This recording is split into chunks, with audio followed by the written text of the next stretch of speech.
So I've been seeing a lot of things talking of the people making commentary. Interestingly enough, the ones I've noticed that have been making the commentary are wealthy black people making the commentary about we should not be rioting, we should not be looting, we should not be tearing up our own communities. And then there's been an argument of the other side of we should be hitting them in the pocket. We should be focusing on the blackout days where we don't spend money. But you know, I feel like we should do both. And I feel like I support both. And I'll tell you why I support both. I support both because when you have a civil unrest like this, there are three types of people in the streets. There are the protesters, there are the rioters, and there are the looters. The protesters are there because they actually care about what is happening in the community. They want to raise their voices, and they are there strictly to protest. You have the rioters who are angry, who are anarchists, who really just want to shit up, and that's what they're going to do regardless. And then you have the looters. And the looters almost exclusively are just there to do that, to loot. Now, people are like, well, what did you gain? Well, what did you get from looting?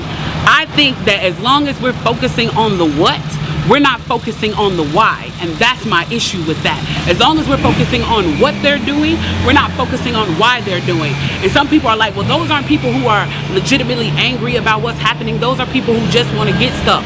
Okay, well then, let's go with that. Let's say that's what it is. Let's ask ourselves why in this country in 2020, the financial gap between poor blacks and the rest of the world is at such a distance that people feel like their only hope and only opportunity to get some of the things that we flaunt and flash in front of them all the time is to walk through a broken glass window and get it. That they are so hopeless that getting that necklace, getting that TV, getting that change, getting that bed, getting that phone, whatever it is that they're gonna get, is that in that moment when the riots happen and if they present an opportunity of looting, that's their only opportunity to get it. We need to be questioning that why. Why are people that poor? Why are people that broke? Why are people that food insecure, that clothing insecure, that they feel like their only shot, that they are shooting their shot by walking through a broken glass window to get what they need?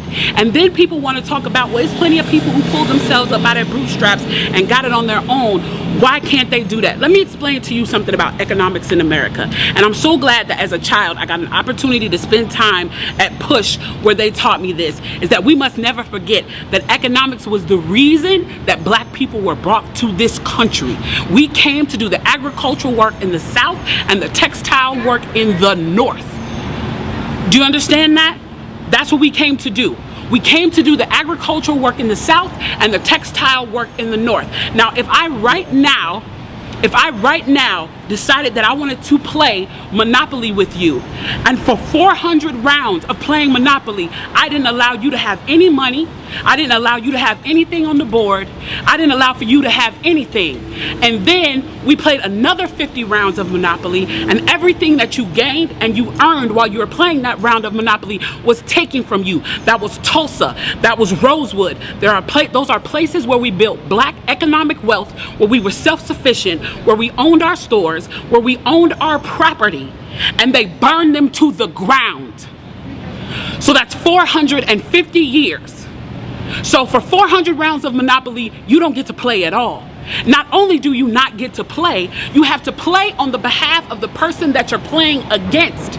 You have to play and make money and earn wealth for them, and then you have to turn it over to them.